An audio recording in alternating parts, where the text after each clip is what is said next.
सितंबर के महीने में कॉकरोच जनता पार्टी एक नेशन वाइड कैंपेन शुरू करने जा रही है। इस कैंपेन का नाम होगा क्या बोलती पब्लिक। के चुनाव लड़ेंगे, क्या सौरभ दास, आशुतोष रंका, ये लोग तमाम चुनाव लड़ेंगे, क्या ये एक राजनीतिक दल का स्वरूप ले लेगी। सुबह लोग किसी को चुनते हैं, शाम को किसी और की सरकार बन जाती है। सुबह एमएलए एमपी वो एक पार्टी का चुनते हैं, शाम तक वो किसी और पार्टी में होता है। वर्तमान समय में मेरा स्थिति अत्यधिक कमजोर है कि प्राइम मिनिस्टर का जो स्पीच है वो जेनजी के लिए हो, यूथ के लिए हो। प्राइम मिनिस्टर नरेंद्र मोदी अपनी स्पीच में इस बार 15 अगस्त को बताए कि वो जेनजी के लिए क्या कर रहे हैं, यूथ के लिए क्या कर रहे हैं और कैसे वो इनको एक बेटर फ्यूचर प्रोवाइड कर सकते हैं। एक सवाल जो बार बार पूछा जा रहा है अभिजीत दिपके से कि भाई झारखंड में जो प्रोटेस्ट चल रहा है, आप लोग उसको समर्थन दे रहे हैं या नहीं। सीजेपी की पूरी टीम झारखंड में जो भी हमारे साथी प्रोटेस्ट कर रहे हैं उनके समर्थन में खड़ी है।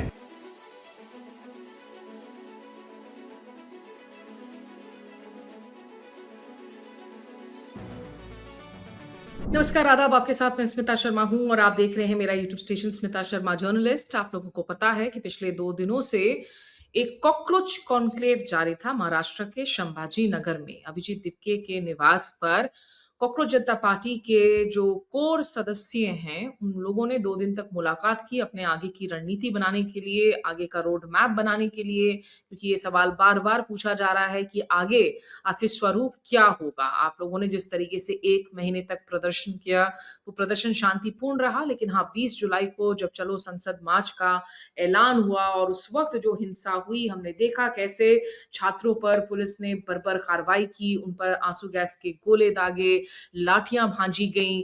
उधर कुछ तस्वीरें आई कि जहां दिल्ली पुलिस पर भी हमले होते हुए नजर आए और बहुत सारे ऐसे युवा हैं जिन पर पुलिस ने कहा कि इन पर तो आपराधिक मामला चलेगा, भले ही सरकार ने यह आश्वासन दिया हो कि जो युवा आंदोलन में आ रहे थे उन लोगों के खिलाफ कोई कानूनी कार्रवाई नहीं की जाएगी। लेकिन पुलिस ने कहा कम से कम 2800 ऐसे लोग हैं जिनके बाकायदा आपराधिक मुकदमे हैं या एक पृष्ठभूमि है। तो इन सब के बीच में कॉकरोच जनता पार्टी ने कुछ बड़े फैसले लिए हैं, उसके बारे में आपको मैं थोड़ा-सा जानकारी जो है वो यहाँ पर दे देती हूँ।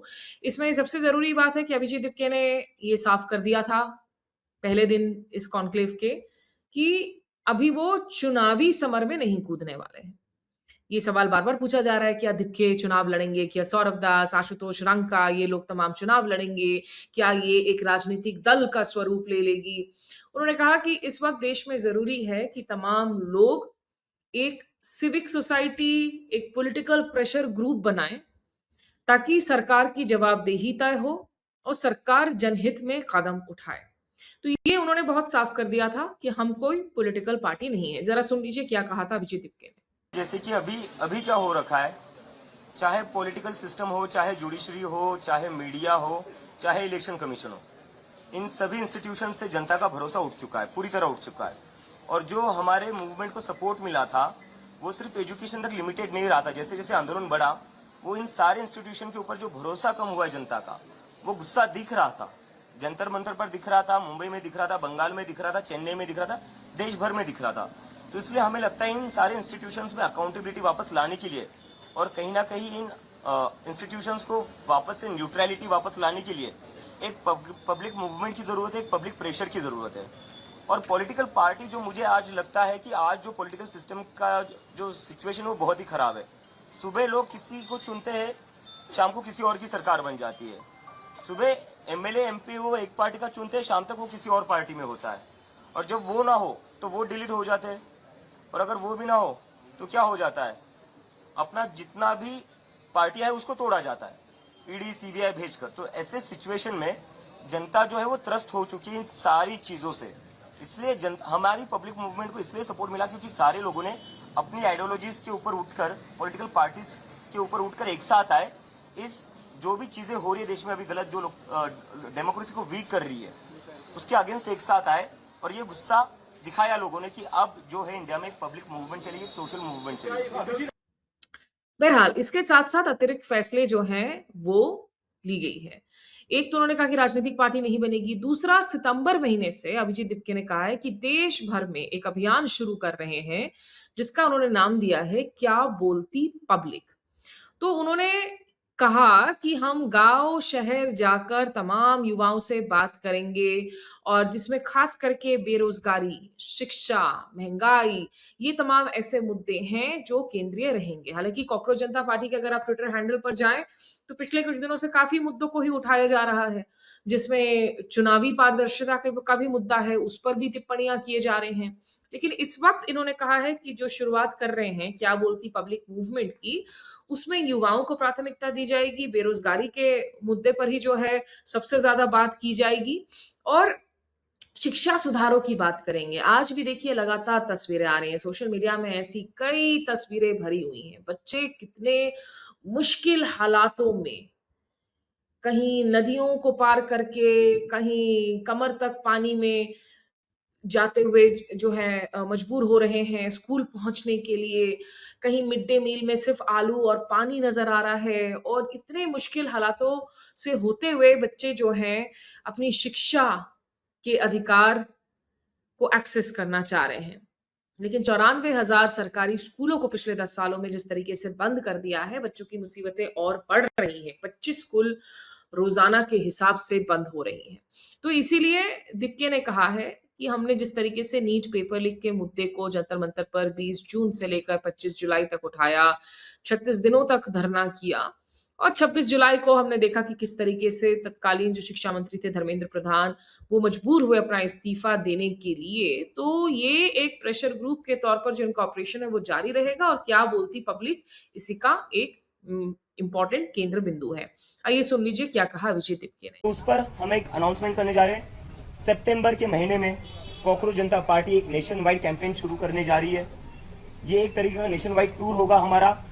इस कैंपेन का नाम होगा क्या बोलती पब्लिक, क्योंकि अभी जो जरूरत है वो पब्लिक की बात होने का जरूरत है। पब्लिक को अपनी बात रखनी पड़ेगी, पब्लिक की आवाज सुनने का वक्त आ चुका है और अगर आप पब्लिक की आवाज नहीं सुनोगे तो पब्लिक ये सड़कों पर उतरेगी। तो इसलिए हमने जो डिसाइड किया है, क्योंकि हम वो गलती दोहराना नहीं चाहते जो आज तक इन बाकी लोगों ने दोहराई है। 60% पॉपुलेशन जो है वो अंडर द एज ऑफ 35 है। 65% पॉपुलेशन जो है वो अंडर द एज ऑफ 35 है। यही लोग हैं जो आगे जाकर इस देश का भविष्य है, यही लोग हैं जो आगे जाकर इस देश को चलाने वाले हैं, यही लोग हैं जो आगे जाकर इस देश को आगे बढ़ाएंगे। तो जो लोग आगे जाकर देश का भविष्य है, उन लोगों को इग्नोर करके, उन लोगों से बिना बात किए, उन लोगों से बिना एंगेज किए आप कैसे कोई पॉलिटिकल डिसीजन ले सकते हो, आप कैसे कोई पॉलिसी डिसीजन ले सकते हो, आप कैसे कोई पार्लियामेंट हो या इलेक्शन हो वहां पर डिस्कशन कर सकते हो।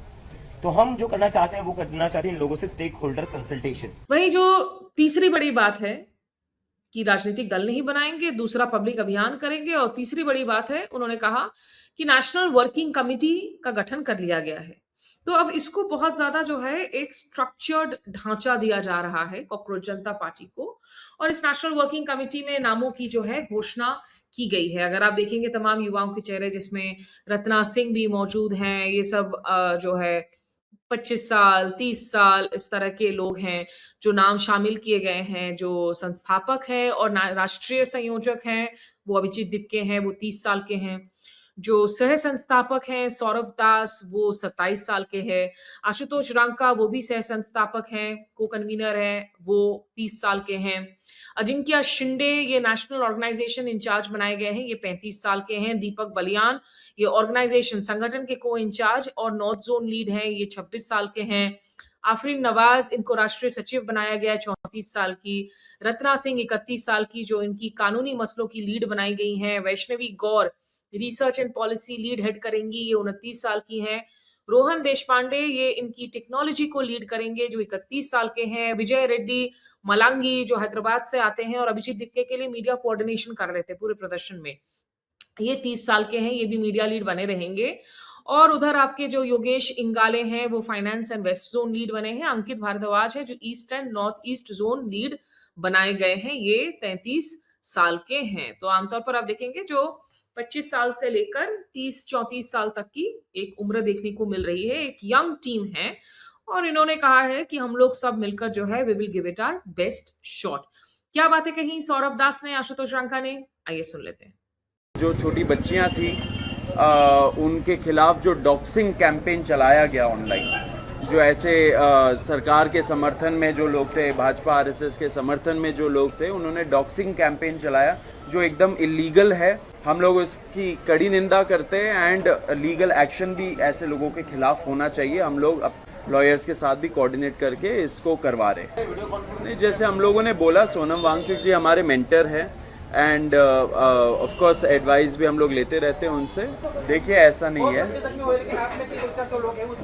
ज़्यादा इम्पोर्टेंट बात ये है कि जो जख्मी हुए, जिनके ऊपर लाठियाँ चली, सर फोड़ा गया, पेलेट गन यूज़ करके उनको अंधा बनाया गया, वैसे पुलिस के खिलाफ हम लोग क्या कर रहे हैं, सवाल वो है। एंड सवाल एकदम जायज़ है। हम लोग डे 1 से ऐसे सारे बच्चों को, सारे प्रदर्शनकारियों को हेल्प दे रहे हैं, लीगल हेल्प हो या मेडिकल हेल्प हो।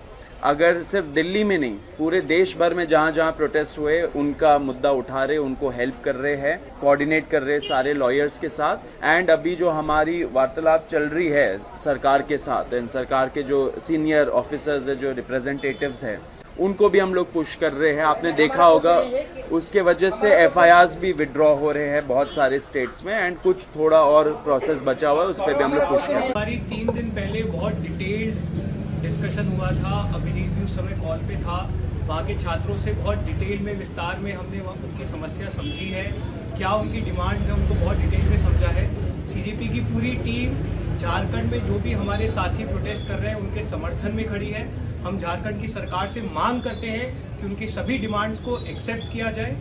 आज जब हम ये बात कर रहे हैं, CJP की तरफ से एक डेलीगेशन रांची पहुंच रहा है। वो वही सभी प्रोटेस्टिंग छात्रों से मिलेंगे, उनकी बात समझेंगे, उनका साथ देंगे और उनको जिस भी प्रकार का सपोर्ट चाहिए होगा CJP की तरफ से मुहैया कराया जाएगा। और जल्द ही हम लोग भी झारखंड जाकर प्रोटेस्टिंग छात्रों के साथ बैठेंगे। वहीं अभिजीत दिपके ने जहां ये कहा कि देश को एक प्रेशर ग्रुप की सख्त जरूरत है, एक राजनीतिक दल की नहीं, क्योंकि बहुत राजनीतिक दल पहले से ही मौजूद हैं, लेकिन एक मजबूत जो दबाव समूह है, प्रेशर ग्रुप है, वो जवाबदेही तय कर सकेगा। जिस तरीके से धर्मेंद्र प्रधान को इस्तीफा देना पड़ा, उन्होंने एक नया वीडियो मैसेज दिया और उसमें उन्होंने कहा कि 15 अगस्त बस आने वाला है। 15 अगस्त के दिन लाल किले के प्राचीर से प्रधानमंत्री नरेंद्र मोदी देश को फिर से संबोधित करेंगे। तो उसमें अभिजीत दिपके ने कहा है कि इस दफा बहुत जरूरी है कि प्रधानमंत्री के भाषण में सबसे ज्यादा फोकस युवाओं पर रहे, युवाओं की हालत पर रहे, युवाओं के लिए आखिर आप क्या करना चाह रहे हैं, उनकी भविष्य को लेकर, जेनजी की भविष्य को लेकर क्या कदम उठा रहे हैं, ये तमाम बातें आप जनता के सामने रखें। प्रधानमंत्री मोदी को क्या संदेशा दिया है अभिजीत दिपके ने, वो भी सुन लीजिए। हेलो एवरीवन, 15 अगस्त आ रहा है। हर इंडिपेंडेंस डे को हमारे प्राइम मिनिस्टर रेड फोर्ट से भाषण करते हैं। तो इस बार हम चाहते हैं कि प्राइम मिनिस्टर का जो स्पीच है वो जेनजी के लिए हो, यूथ के लिए हो।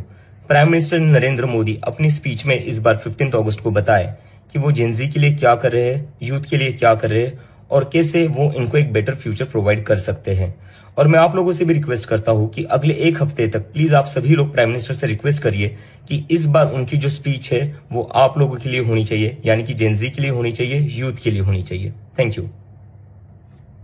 वैसे जब उनका कॉकरोच कॉन्क्लेव खत्म हुआ था तो अभिजीत दिपके से एक इंपॉर्टेंट सवाल पूछा गया कि RSS के जो मुखिया है मोहन भागवत, अभी मुंबई में वो एक स्टूडेंट्स के साथ इंटरेक्शन कर रहे थे और उसमें उन्होंने बेसिकली यही कहा था कि सरकार को जो है युवाओं की सुननी चाहिए, उनकी बातों को सुननी चाहिए। तो उस पर अभिजीत दिपके ने कहा कि ये थोड़ी सी देर आए वाली बात हो रही है, क्योंकि बच्चों से अगर बात करनी थी आपको 20 जुलाई को कर लेनी चाहिए थी और आप बल्कि बच्चों को आप लगातार डिसमिस कर रहे थे कि ये बच्चे कर क्या रहे हैं, ये तो गंभीर नहीं है, ये तो सिर्फ आकर इंस्टाग्राम पर नाच रहे हैं, कूद रहे हैं।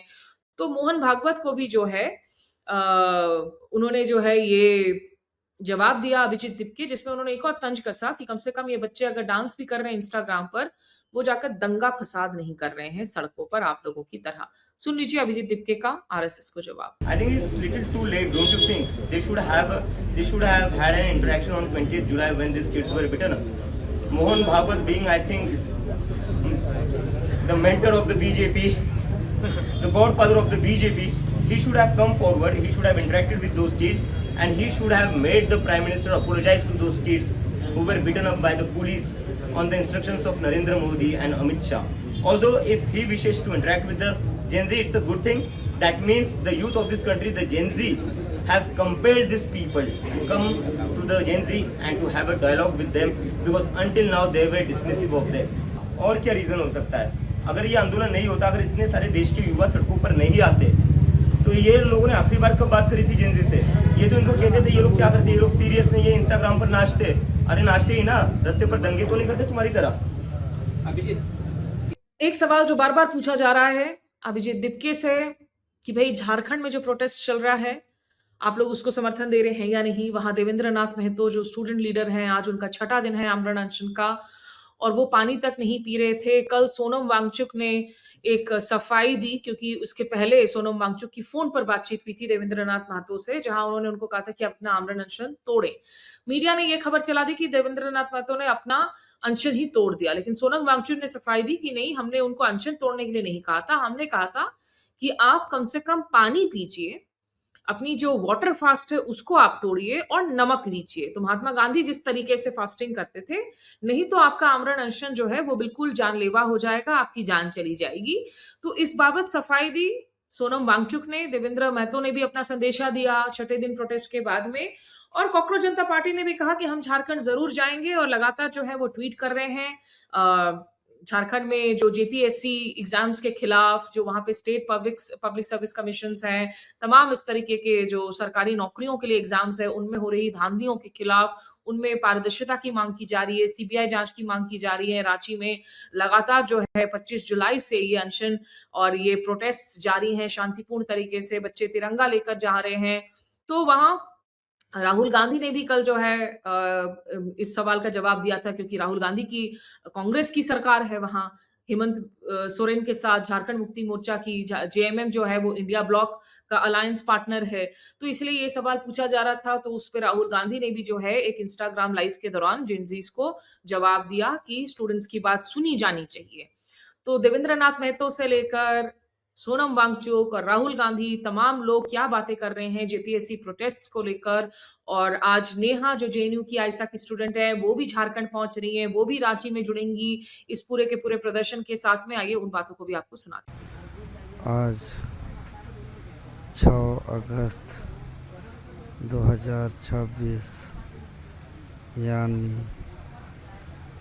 जेपीएससी और जेएसएससी में व्याप्त भ्रष्टाचार के खिलाफ चल रही आंदोलन अनिश्चितकालीन सत्याग्रह के 13वें दिन और मेरे भूख हड़ताल का 5वां दिन है। वर्तमान समय में मेरा स्थिति अत्यधिक कमज़ोर है, शरीर अच्छे से सपोर्ट नहीं कर रहा है। झारखंड में चल रहे छात्र आंदोलन के बारे में मैं एक बहुत ही ज़रूरी सूचना या सफाई देना चाहूँगा आप लोगों को। जैसा आप लोगों ने देखा, कल मैं देवेंद्र नाथ महतो जी से जुड़ा था और उनके जल का जो अनशन था उसको मैं उनसे आग्रह कर रहा था कि वो जल ग्रहण करें, मगर बहुत से मीडिया हाउसेस ने गलती से ये छापा कि उन्होंने अनशन तोड़ दिया। ये बिल्कुल गलत है। उन्होंने जल ग्रहण किया, अन्न ग्रहण नहीं किया, ये मैं साफ करना चाहता हूं। और जिन मीडिया हाउसेस ने गलती से ये छापा है उनसे कहूंगा कि गलती सुधार करें और इसको साफ करें, क्योंकि ये बहुत गलत संदेश देता है। वो बिना जल के, बिना अन्न के अनशन किए जा रहे थे, जो कि एक तरह से आत्महत्या समान है। तो मैंने उनसे आग्रह सिर्फ ये किया कि अब जल और नमक का ग्रहण जरूर करें और अपना अनशन जारी रखें। तो वो अभी अपना अनशन सिर्फ जल और नमक पर जारी रख रहे हैं, जैसा महात्मा गांधी जी ने किया या हमने कोशिश की जंतर मंत्र से। तो झारखंड के स्टूडेंट्स अपने हक के लिए प्रोटेस्ट कर रहे हैं, प्लीज उनको सपोर्ट करें। देखिए, स्टूडेंट प्रोटेस्ट जो देश में हो रही है, एजुकेशन सिस्टम के खिलाफ हो रही है। मैंने साफ कहा है, देहरादून में कहा है, कोटा में कहा है और इलाहाबाद में जाकर कहने वाला हूं, हमारा एजुकेशन सिस्टम कोलैप्स्ड है, बहुत महंगा है और ऑप्रेसिव है। हर सरकार को स्टूडेंट्स की बात सुननी चाहिए और एजुकेशन सिस्टम को बदलने के लिए एक्शन लेना चाहिए, चाहे वो कांग्रेस की सरकार हो, नेशनल सरकार हो या झारखंड की सरकार हो। The Gen Z is rising and I'll tell you what the plan is. आप सब लोग इस मूवमेंट के सक्सेस के बाद बार बार हमें इनवाइट करते रहे कि हमारे यूनिवर्सिटी आइए, हमारे कॉलेज आइए, हमारे शहर आइए, ताकि ये मूवमेंट ख़त्म ना हो, इस मूवमेंट का मोमेंटम ख़त्म ना हो।